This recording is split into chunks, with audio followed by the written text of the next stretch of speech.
বাংলাদেশের একজন ধনী মারা যাওয়ার আগে ৮০,০০০ কোটি টাকা রেখে মারা গেল। ৮০,০০০ কোটি টাকার সম্পদ রেখে মারা গেল। আচ্ছা বলেন তো, ১,০০০ টাকার বান্ডিল দিয়ে যদি আপনাকে ১,০০,০০০ টাকার বান্ডিল করেও বস্তা ভরে যদি রেখে দেওয়া হয়, আপনারা সবাই মিলে মাথায় করে নিয়ে সারতে পারবেন না। এত টাকার মালিক বানাইল। প্রত্যেক দিন সে যদি একটা করে হরিণ জবাই করে খাইতো, তারপরেও তার টাকা শেষ হতো না। পৃথিবীর সবচেয়ে দামি খাবার যদি প্রত্যেক দিন খাইতো, তারপরেও টাকা শেষ হতো না। হাজারাতে বন্ধু, খুব মনোযোগ দিবেন। কিন্তু এই ব্যক্তি মারা গেল, কবরে চলে গেল, একটা সম্পদও নিয়ে যায় নাই।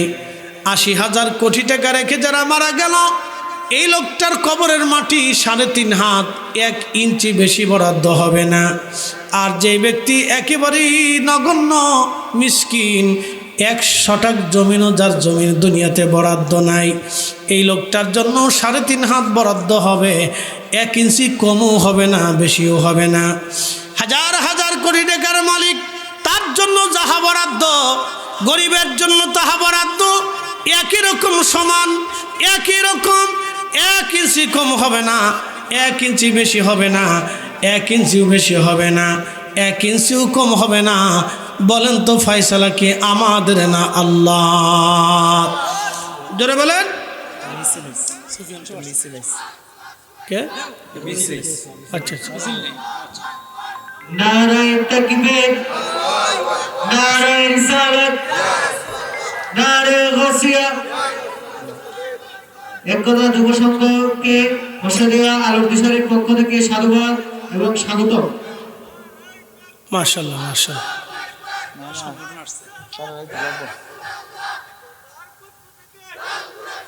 মাশাআল্লাহ মাশাআল্লাহ মাশাআল্লাহ। ঠিক আছে ঠিক আছে, আমরা সকলে বলি না আলহামদুলিল্লাহ। একতা যুব সংঘের ভাইয়েরা একটা মিছিল নিয়ে মাহফিলের উদ্দেশ্যে রওনা দিয়ে এসে গেছে। আমরা বলি না মারহাবা, আমরা তাদের আমাদের পক্ষ থেকে স্বাগতম জানাই। সিস্টেমটা খুবই ভালো, আলহামদুলিল্লাহ। এভাবে মিলেমিশে সুন্নিয়ত আগামীর দিনে উজ্জ্বল থাকবে। কথা বলেন ঠিক কিনা? নারে তাকবীর, নারে রিসালাত, আহলে সুন্নাত ওয়াল জামাত।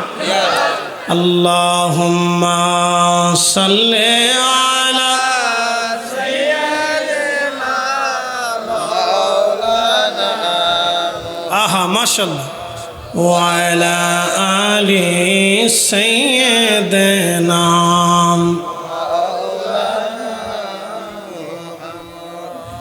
উড়ে যাও রে মাহফিলের হাওয়া, যাও রে উড়ে মদিনায়, আমাদের সালাম পৌঁছে দিও, আমাদের দুরুদ পৌঁছে দিও। নূর নবীজির পাক রওজায়, আল্লাহুম্মা সাল্লি আলা। আহা জবান খুলে আল্লাহু আকবার, মাশাআল্লাহ। ওয়া আলা আলি সাইয়্যিদিনা।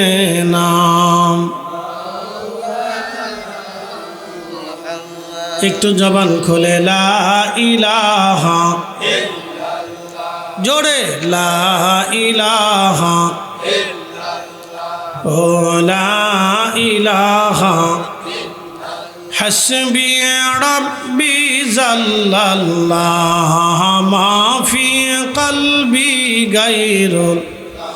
আহা নূর মুহাম্মদ সাল্লাল্লাহ, বলি নূর মুহাম্মদ, পড়ি লা ইলাহা ইল্লাল্লাহ, লা ইলাহা ইল্লাল্লাহ, লা ইলাহা ইল্লাল্লাহ, মুহাম্মাদুর রাসূলুল্লাহ সাল্লাল্লাহু আলাইহি ওয়াসাল্লাম। তো চিন্তা করেন, আজরাইল আলাইহিস সালাম বলতেছে, হুজুর আমি হিন্দে তার জান কবজ করে আল্লাহর কাছে পৌঁছাই দিয়ে আপনার কাছে আবার ফিরে চলে আসছি। একসাথে বলবেন আল্লাহু আকবার।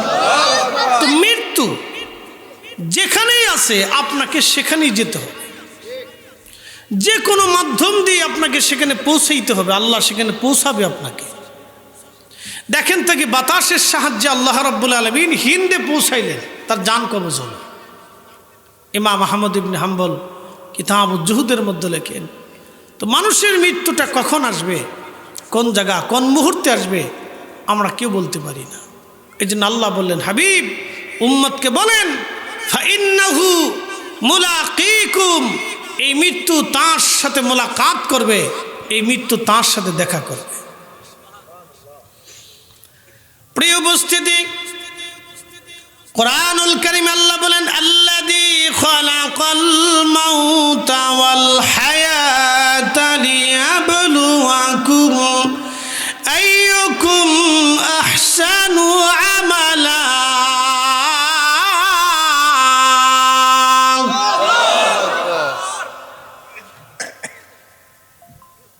আল্লাহ বলেন, আল্লাযী খালাকাল মাউত, হাবিব উম্মতকে বলেন মৃত্যু আমি সৃষ্টি করেছি।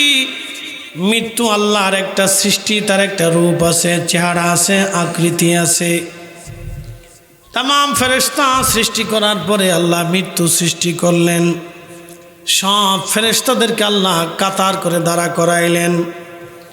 কোটি কোটি ফেরেশতা আল্লাহর আদালতের সামনে কাতার করে দাঁড়িয়ে গেল।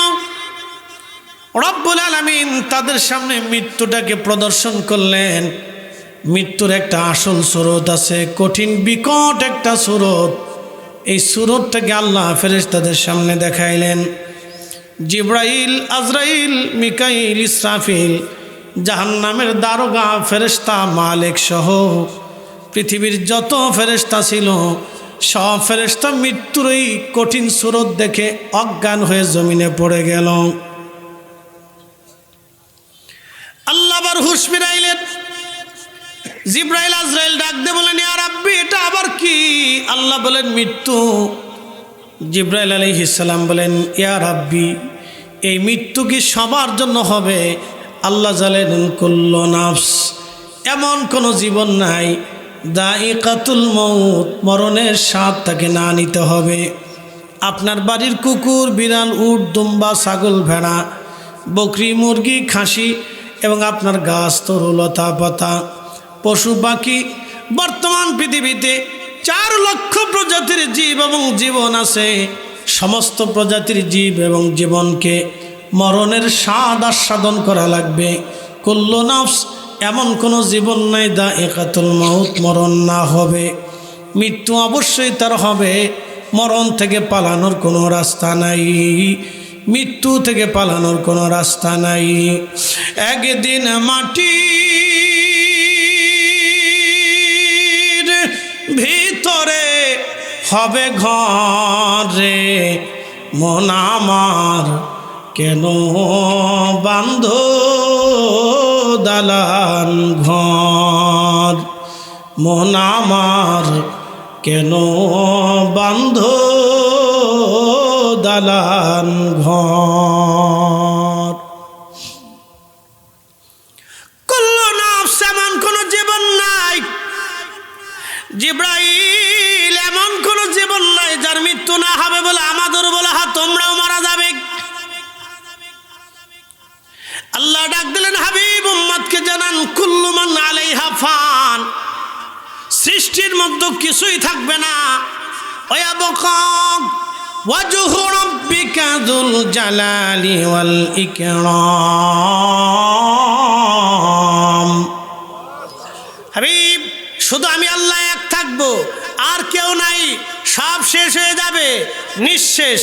আমি আগেও ছিলাম, এখনো আছি, আগামীতে আমি থাকবো, সব শেষ, একবারে নিঃশেষ, কিচ্ছু থাকবে না।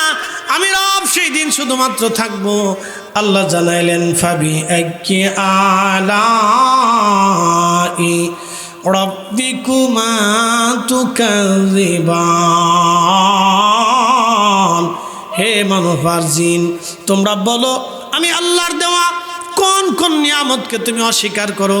গমের পাতা, ধানের পাতা, সরিষার পাতা, শাকের পাতা, লাল শাক, কালা শাক, পুঁই শাক এবং আপনি পালং শাক, কোনো শাকের পাতা এক করতে পারবেন না।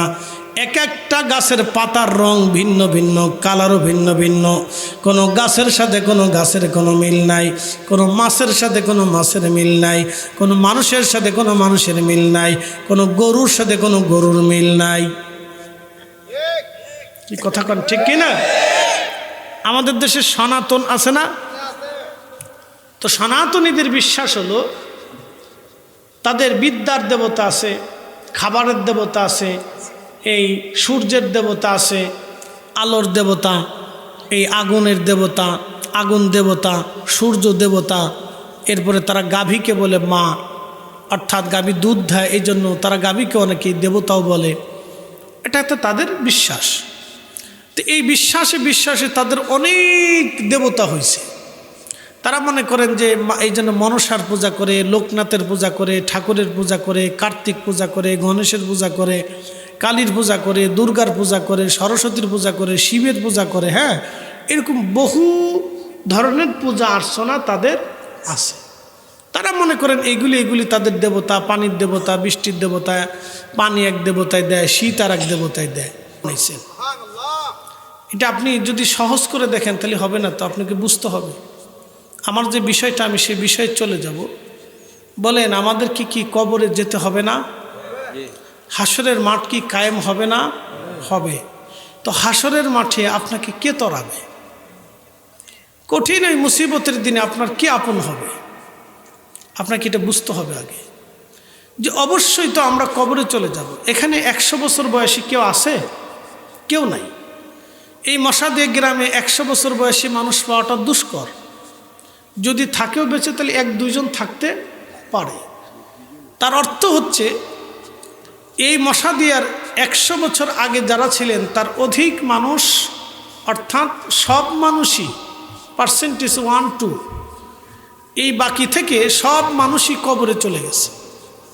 বাকি 100 বছর পরে এই মশাদিয়াতে আমরা যারা এখানে বসে আছি আমরাও কবরে চলে যাব।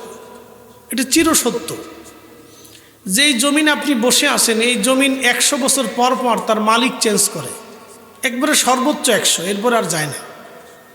আপনি যে ঘর বানাবেন, এই ঘরটা পুরাতন হবে, ভেঙে যাবে, হয়তো ঘরের বসতি থাকবে না। এরকমই পৃথিবীটা, এরকমই আমাদের সব নিঃশেষ হবে, শুধু থেকে যাবে ঈমান এবং আমল। তো এই ঈমানটাকে আকাইদে আহলে সুন্নাত ওয়াল জামাত, এটা আমাদের জীবনের সবচেয়ে পরম নিয়ামত। আপনি যদি দেখেন আহলে সুন্নাত ওয়াল জামাতের আকীদা ছাড়া কোনো মা অলির জন্ম দিতে পারে নাই।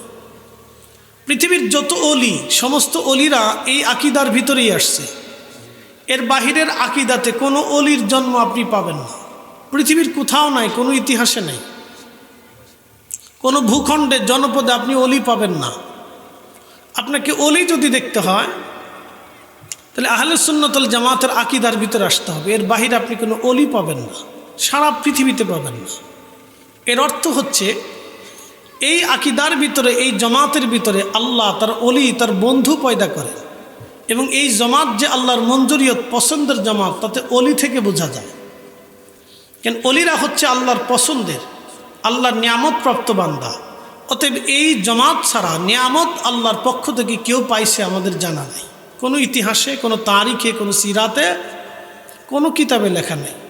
কোনো অলির জীবনীতেও নাই দেশে শিয়া সম্প্রদায়, তারপরে খারিজি সম্প্রদায়, নাসিবি সম্প্রদায়, তা জবারিয়া সম্প্রদায়, মুতাজেলা সম্প্রদায়, এরপরে কি বলে নজদি সম্প্রদায়, এই সম্প্রদায়ের ভিতরে কোনো অলি আসছে কোনো প্রমাণ নেই। কোনো প্রমাণ আপনি পাবেন না। এদের ভিতরে তৈরি হয়েছে বেআদব, উগ্রতা। কতক্ষণ ঠিক কিনা? যত আদবহীন, উগ্র সব এদের ভিতরে পাবেন। তো খুব মনোযোগ দিয়ে আমি আমার মূল আলোচনার দিকে ফিরে যাব, যেহেতু আমার একটা বিষয়ের উপরে আলোচনাই করতে হবে। তো আল্লাহ আমাদেরকে শ্রেষ্ঠত্ব দান করেছেন, আমরা সর্বশ্রেষ্ঠ। মানব জাতির ভিতরে বহু মানব গোষ্ঠী আসছে। আদম সফিউল্লাহ থেকে ঈসা রুহুল্লাহ পর্যন্ত বহু মানব জাতি সারা পৃথিবীতে আসছে। এই সারা পৃথিবীর সব মানব জাতির ভিতরে আল্লাহ আমাদেরকে শ্রেষ্ঠত্ব দিয়েছেন। আল্লাহ কোরআনে তার পবিত্র জবানে, আল্লাহর জবান নিঃসৃত ভাষায় আল্লাহ বলেছেন, কুনতুম খায়রা উম্মাতিন উখরিজাত লিন-নাস, তোমরা মানব জাতির মধ্যে শ্রেষ্ঠ মানুষ। একসাথে বলা যাবে না সুবহানাল্লাহ? আচ্ছা বলেন, এই শ্রেষ্ঠত্ব কি আমাদের গুণে না নবীর গুণে? একসাথে বলেন, আমাদের গুণে না নবীর গুণে? আমাদের কোনো আলাদা ব্যক্তিত্ব নাই, কিচ্ছু নাই, আমাদের আলাদা কোনো ব্যক্তিত্ব নাই। আল্লাহ দয়া করে আমাদেরকে সেই নবীর উম্মত বানিয়েছেন। তো নবীর উম্মত যেহেতু আল্লাহ বানিয়েছেন, অতএব তার সেই মর্যাদা রাখার জন্য আমরা বাহিরে না থেকে ভিতরে এসে বসে পড়ি, কথা শুনি। কোরআনে আল্লাহ আয়াতে বলেন, কুল, হুজুর আপনি বলেন, ইন্নাল মাউতাল্লাযী তাফিররুনা মিনহু, আমার বান্দারা মৃত্যু থেকে পালায়। বাংলাদেশের চিকিৎসা ভালো না হলে মানুষ ভারতের চিকিৎসার চিন্তা করে, সেটাও পছন্দ না হলে সিঙ্গাপুরে যায়, সেটাও পছন্দ না হলে আমেরিকাতে যায়। আচ্ছা বলেন, পৃথিবীর ডাক্তাররা কি চিরদিন বেঁচে থাকে? যিনি হার্ট বিশেষজ্ঞ ডাক্তার, তিনি নিজেই হার্টের রোগী হয়ে মারা যায়। যিনি ক্যান্সার বিশেষজ্ঞ ডাক্তার, তিনি নিজেই ক্যান্সারে আক্রান্ত হয়ে মারা যায়। তার অর্থ হচ্ছে আমরা আল্লাহর কাছে অনেক বড় অসহায়। কথা ঠিক আছে না? এই যে বর্ষাকালে আপনাদের হাওরে পানি আসে, বলেন বাংলাদেশ সরকার হাজার চেষ্টা করলেও কি হাওরের পানি ফিরাইতে পারবে? পানি আসবেই, যেখান দিয়ে হোক পানি আসবেই, ঢুকবেই এটা। আবার দেখবেন যে পানি সময় মতো চলে যেয়ে এই জমিন শুকনা হয়ে যায়। বাংলাদেশ সরকার হাজার চেষ্টা করলেও কি পানি ধরে রাখতে পারবে? পারবে না। মানে ফয়সালা আসমানের, এই ফয়সালা আল্লাহর। তো আল্লাহর শক্তির কাছে আমরা অনেক দুর্বল, হীন, একবারে কিচ্ছু না। আল্লাহু আলা কুল্লি শাইইন কাদির, রব হচ্ছে সর্বময়, সর্বকালের, সর্বস্থানের, সর্বমুহূর্তের জন্য তিনি মহা শক্তিশালী। একসাথে বলবেন আল্লাহু আকবার। আমরা তিনার শক্তির কাছে অনেক বড় অসহায় এবং দুর্বল। আচ্ছা বলেন তো, আপনার এখন বয়স যার 60 বছর হয়ে গেছে, আপনি যত ভালো খাবার খান, যত এক্সারসাইজ করেন, বলেন এই 60 বছর থেকে 25 বছরে আর ফিরতে পারবেন? 25 বছরের মনের একটা চাহিদা থাকে। এই যে আমরা যারা এখানে বসে রয়েছি, কারো 35, 40, 25, 30 হয়ে গেছে, আমার 40। তো এই যে বয়সের ভিতরে এখন চলে আসছি, কত ভালো ভালো খাবার আপনারা আমাদেরকে খাইতে দেন, যে হুজুর আসবে একটু ভালো মন্দ খা। বাড়ির মহিলা চিন্তা করে যে হুজুর আমার বাড়ি মেহমান, তারা আমি খারাপ খাবার কেমনে খাওয়াবো? তো সে সর্বোচ্চ চেষ্টা দিয়ে, সর্বোচ্চ কষ্ট করে আমাদের জন্য ভালো ভালো খাবার রান্না করে। এই যে ভালো খাবার আপনাদেরটা খাই, খাওয়ার পরে কি আমাদের 25 বছর ফিরে আসছে? আজকের প্রধান অতিথির বয়স 75 হয়ে গেছে। তিনি এখন যতই দামি খাবার খান, উনি আর এই 25 বছর ফিরে পাবে না। ঠিক আল্লাহর কাছে আমরা কতটা অসহায় আপনি দেখেন। শিশুকালে মানুষের একটা জীবনের পদ্ধতি ছিল, তার ত্বক, তার চেহারা, তার স্পিড, তার মনের, তার ইচ্ছা শক্তি একরকম। কৈশোরে আসলে একরকম, যুবকে বালকে গেলে আর এক রকম।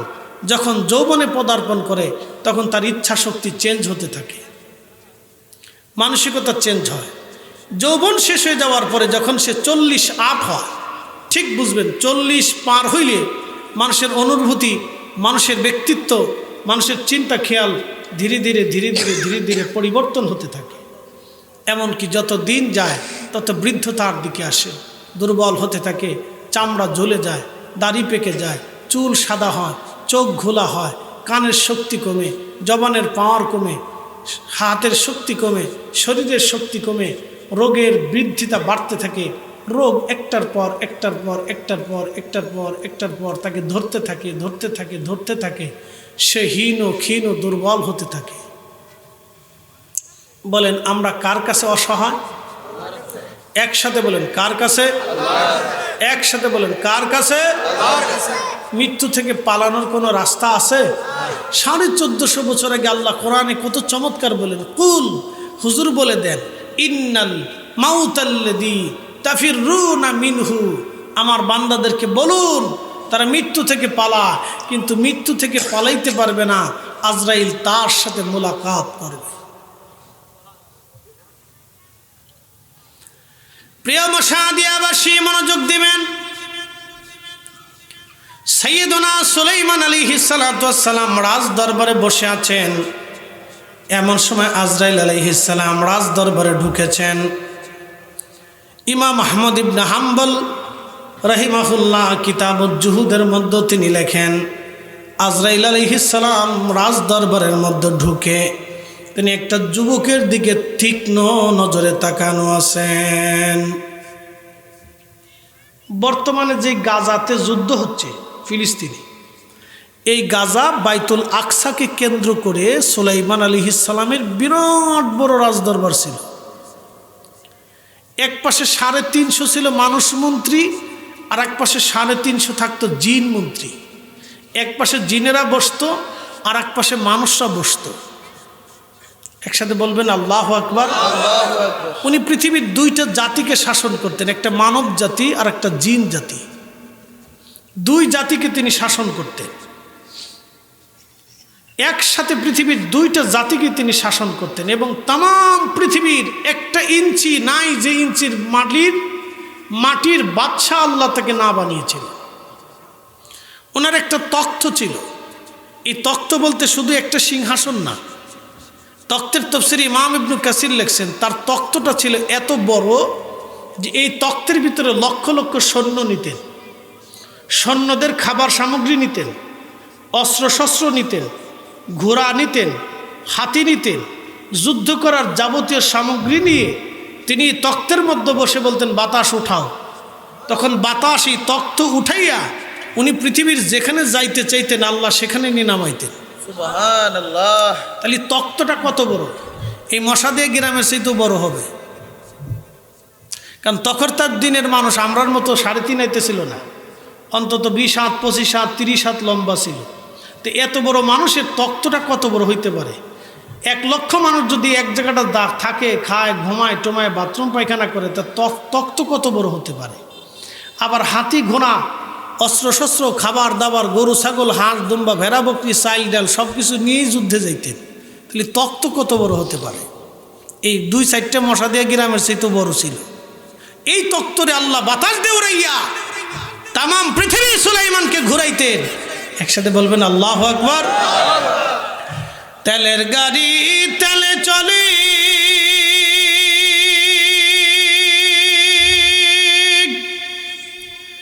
হাওয়ার গাড়ি হাওয়ায় উড়ে, বিনা তেলে চালাই গাড়ি নবী সুলাইমান, আমরা সেই মুসলমান।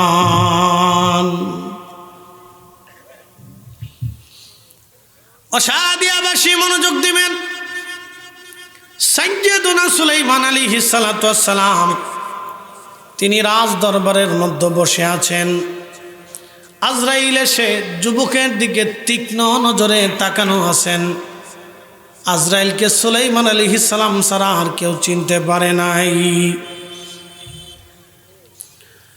হযরত আজরাইল চলে গেলেন। যুবকটা সুলাইমান নবীকে ডাক দিয়ে বলেন, ও হে আল্লাহর নবী, আপনি দয়া করে আমাকে এই মুহূর্তে হিন্দে পাঠায় দেন। হিন্দ, পাকিস্তান, ভারত, শ্রীলঙ্কা, বাংলাদেশ, এই আরাকান, তারপরে নেপাল, ভুটান, এই অংশটাকে আগে হিন্দ বলা হতো। এই অঞ্চলটার প্রাচীন নাম ছিল হিন্দ। হিন্দু কোনো ধর্ম না, হিন্দু কোনো ধর্ম না, ধর্ম হচ্ছে সনাতনী। আমাদেরকে বলা হয় মুসলিম, তারা হচ্ছে সনাতনী। মাজুসি, জৈন, শিখ, খ্রিস্টান, ইয়াহুদি, এরকম অনেক ধর্ম পৃথিবীতে আছে। তো হিন্দু কোনো ধর্ম না। এই অঞ্চলের প্রাচীন নাম ছিল হিন্দ। ইমাম আহমদ ইবনে হাম্বল কিতাবুজ জুহুদে লিখতেছেন, তো যুবক বলতেছে, হুজুর আমাকে এই মুহূর্তে হিন্দে পাঠিয়ে দেন। তো যুবক এই কথা বলার পরে হযরত সুলাইমান আলাইহিস সালাম বললেন, যুবক তুমি হিন্দে যায় কি করবা বলো? বলে, হুজুর না, আপনি বাতাসকে দিয়ে আমাকে এই মুহূর্তে হিন্দে পাঠিয়ে দেন। এই কথা বলার পরে সুলাইমান আলাইহিস সালাম যুবককে বাতাসের মাধ্যমে হিন্দে পাঠিয়ে দিলেন। হিন্দে পাঠানোর পরে আজরাইল আলাইহিস সালাম কিছু সময় পরে সুলাইমান আলাইহিস সালামের রাজ দরবারে যে দাঁড়াইলেন। আল্লাহর নবী সুলাইমান আলাইহিস সালাম বললেন, আজরাইল আজকে একটা বিষয় বুঝলাম না, দয়া করে বলবেন কি? বলেন হুজুর। বলে, আপনি আজকে একটা যুবকের দিকে তীক্ষ্ণ নজরে তাকানো ছিলেন, কি জন্য তাকিয়েছিলেন দয়া করে বলবেননি? সুলাইমান আলাইহিস সালামকে আজরাইল বলতেছিলেন, হুজুর ওই যুবকটার দিকে তীক্ষ্ণ নজরে তাকানো ছিলাম এই জন্য, সে আপনার রাজ দরবারে বসে আছে ফিলিস্তিনে, আর সে মারা যাবে হিন্দে। হিন্দে কিছু সময় পরে হিন্দে মারা যাবে সে, কিন্তু এখনও সে ফিলিস্তিনে বসা। আমার কাছে আশ্চর্য লাগতেছিল যে আল্লাহর ফয়সালার তো কোনো পরিবর্তন নাই। লা তাবদীলা কালিমাতিল্লাহ, আল্লাহর ফয়সালার কোনো পরিবর্তন নাই, কোনো পরিবর্তন নাই। আল্লাহ বলে দিলেন, ওমা তাদরি নাফসুম বিআইয়ি আরদিন তামুত।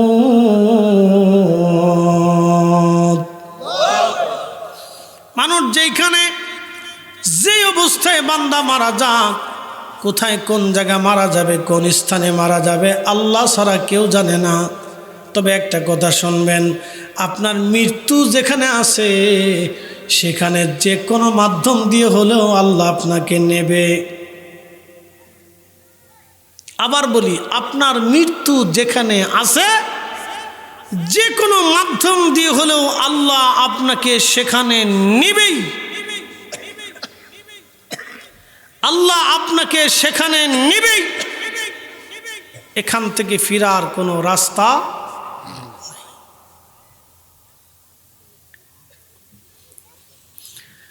হযরতে সুলাইমান আলাইহিস সালাম বলতেছে, হুজুর